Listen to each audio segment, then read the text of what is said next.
नमस्कार दोस्तों। कल हम लोगों ने अनुच्छेद 18 तक कंप्लीट कर लिया था।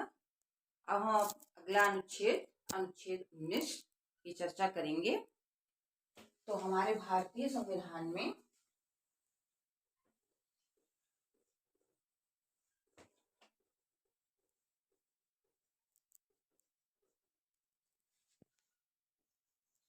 मूल अधिकार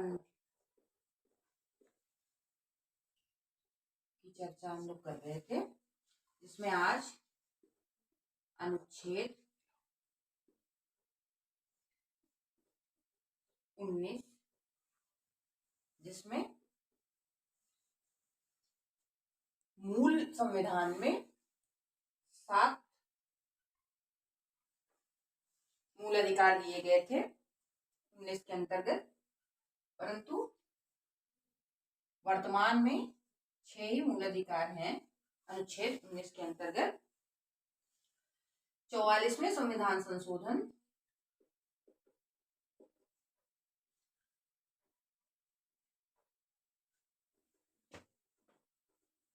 1978 के द्वारा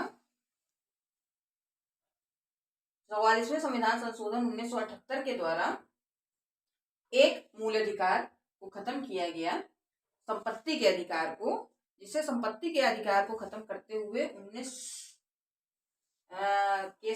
में संपत्ति का अधिकार दिया गया है, और वो संपत्ति के अधिकार को समाप्त करते हुए उसे 300 का में ले जाकर के कानूनी अधिकार के रूप में स्वीकार किया गया है। तो 19 का 1 कहता है, 1 नहीं 19 का 1 कहता है कि अभिव्यक्ति की स्वतंत्रता है। अभिव्यक्ति की स्वतंत्रता है। अभिव्यक्ति एक्सप्रेशन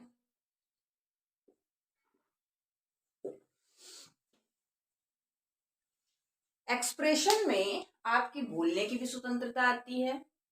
बिना बोले भी जो भी आप अभिव्यक्त करते हैं उसकी भी स्वतंत्रता आती है। इस वजह से यहाँ पे सिर्फ बोलने की स्वतंत्रता ना दे करके अभिव्यक्ति का शब्द का प्रयोग किया गया है, जिसके ही अंतर्गत अपनी बात को कहने की स्वतंत्रता,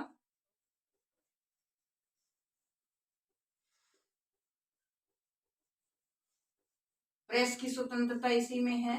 इसी के अंतर्गत आपकी आरटीआई के तहत सूचना मांगने की स्वतंत्रता है। इसी के अंतर्गत झंडा लहराने की स्वतंत्रता है। इसी के अंतर्गत आपकी पुतला जलाने की स्वतंत्रता है। तो ये सभी प्रकार की चीजें ये अभिव्यक्ति के अंतर्गत आती हैं। इस वजह से यह सेंटेंस बहुत ही ब्रॉड सेंस देता है। इस वजह से इस शब्द का प्रयोग किया गया है कि 19 आपको अभिव्यक्ति की स्वतंत्रता देता है, जिसमें आप अपनी बात को आपको अपनी बात कहने की स्वतंत्रता है। प्रेस वालों को विज्ञप्ति की स्वतंत्रता है। आरटीआई में अपने अधिसूचना प्राप्त करने की स्वतंत्रता है। किसी भी अपनी अभिव्यक्ति को प्रदर्शित करने के लिए झंडा लहराने की स्वतंत्रता है। जैसे हमारा क्रिकेट मैच होता है, उसमें हम क्या करते हैं, अगर हम जिसका भी प्रमोटर रहता है वो उसका झंडा लहराता है। हम भारतीय हैं तो हम भारत के लोग अपना भारत का झंडा लहराते हैं। हम किसी स्थानीय पार्टी को का सपोर्ट करते हैं तो हम झंडा लहराते हैं। किसी का हमको विरोध करना रहता है तो हम उसका पुतला जलाते हैं। पुतला जला करके हम ये अभिव्यक्त करते हैं कि हम किसी चीज का विरोध कर रहे हैं। जैसे आपने देखा होगा कि जब लोकपाल विधेयक आ रहा था तो उस समय करप्शन का विरोध चल रहा था, तो सभी लोग काली पट्टी बांध करके विरोध का प्रदर्शन दिखा रहे थे। तो वह भी क्या था, एक अभिव्यक्ति की स्वतंत्रता थी। जो इंसान अपने किसी भी एक्शन से अभिव्यक्ति की स्वतंत्रता उसे प्राप्त है। जैसे हम अभी थंबनेल दिखाते हैं, विक्ट्री दिखाते हैं, ये सब क्या है, बिना बोले ही हम किसी भी चीज को अभिव्यक्त कर रहे हैं। तो वो क्या है, 19 के 1 के तहत ही हमें ये इस बात की स्वतंत्रता है कि हम अपने विचारों की अभिव्यक्ति कर सकते हैं। 19 का सेकेंड दूसरा कहता है कि आपको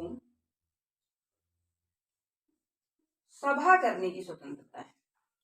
मतलब कि आपको कहने बात बोलने की स्वतंत्रता मिल ही गई, तो आप एक सभा को भी संबोधित कर सकते हैं। आप एक सभा या गोष्ठी में अपनी बात को रख सकते हैं।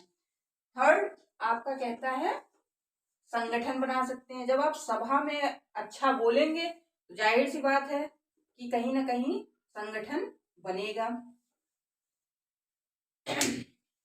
कई लोग अपना संगठन बनाते हैं, उस संगठन को लेकर के आगे चलते हैं। और फोर्थ हमारा कहता है, तो पहला हमें हो गया अभिव्यक्ति की स्वतंत्रता, दूसरा हम सभा को संबोधित कर सकते हैं, तीसरा हम संगठन बना सकते हैं। 4-5 लोग अपना इकट्ठा होकर के किसी एक उद्देश्य को रखते।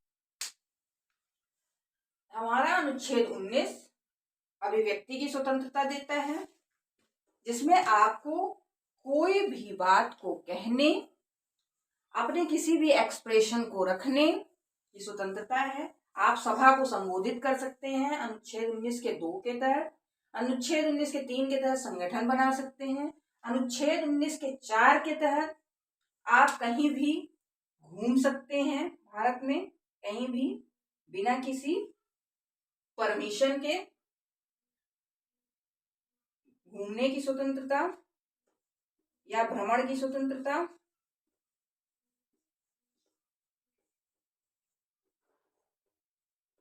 आप भ्रमण करेंगे और आपको कोई सिटी, कोई शहर भारत का, वहां आपको निवास करना है, वहां आप आपको निवास करने की स्वतंत्रता है, या बस जाइए, आपको जहां बसना है, निवास या बसने की स्वतंत्रता।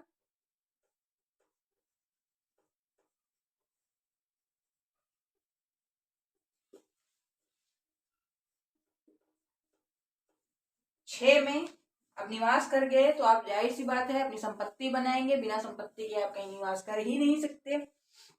तो संपत्ति की स्वतंत्रता दी गई थी। इसी संपत्ति की स्वतंत्रता को 44वें संविधान संशोधन 1978 द्वारा मोरारजी देसाई की सरकार के समय इसे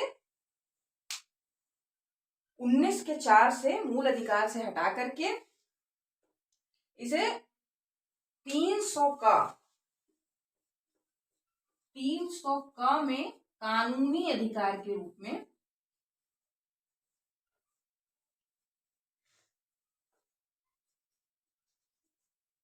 शामिल किया गया। और का साथ आपको कहता है कि आपको वहां पे कोई भी व्यवसाय करने की स्वतंत्रता है, लेकिन व्यवसाय कैसा हो, लीगल होना चाहिए। जहां पे भी आप रहेंगे वहां के कानून के तहत जो भी आपका व्यापार होगा वो इलीगल ना होकर के लीगल होगा। अब ये नहीं कि आप यूपी में आपका चरस गांजा बैन है तो ये नहीं कि चरस गांजा का व्यापार करने लगे।